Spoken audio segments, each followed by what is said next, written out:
in such a way, then we can fix many of the social issues. I'm interested in algorithms, for instance, which most citizens will just, if I say Minority Report movie, everyone will understand what I mean. That fiction became a non-fiction in the last decade. And like Chicago Police Department was one of the first ones to use a sort of predictive algorithm, invested a lot. And so they try to sort of predict who the guilty one will be, which proved not very successful. As of this moment, most of the police departments are rethinking their strategies of using predictive algorithms or predictive policing algorithms. But they are not really giving up all the data usage.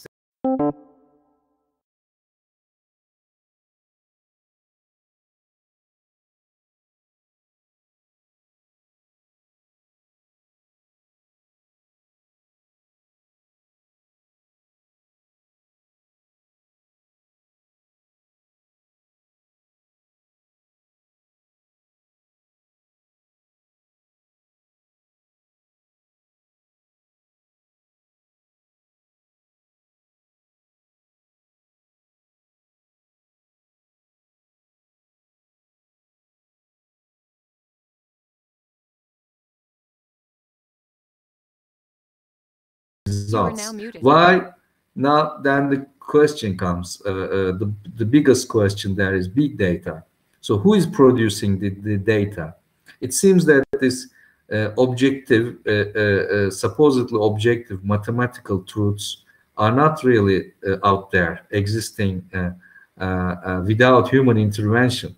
And the moment we figure out the data production by humans, yes, we begin to revise those data productions, but it's not an easy process.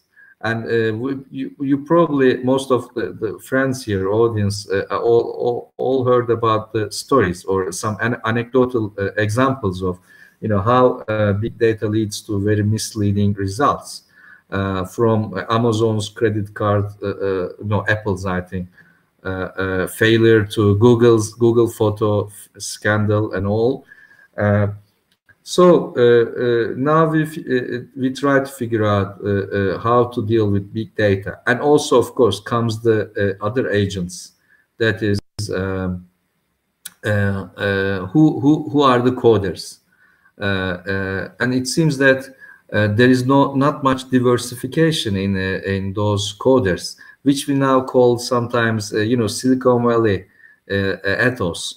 So most of the relatively young white male coders with all good intentions ended up producing very biased software in many and it's exactly what I mean with intentions, and what I mean.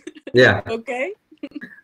So now people are trying to figure out how to deal with this. I mean, we need some diversification there too, and this problem is now exactly seen in artificial intelligence studies, because when big data comes after big data, comes algorithms, and then comes artificial intelligence. They are very much connected, and the same issues are reproduced.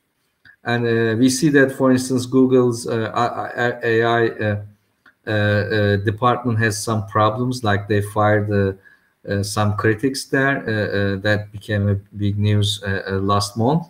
And there we see hear more about initiatives or some writings on AI ethics. But this is sort of a combined issue, like from big data to artificial intelligence.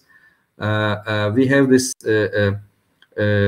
bias problems by their makers or by the data we have, because also sometimes data is collected before the coders. That data is from many archives, and those are always, you know, are biased in one way or another. Like if you use police data for the predictive algorithms, you know, police is all notorious with policemen are notorious with how they really create data, stuff like that.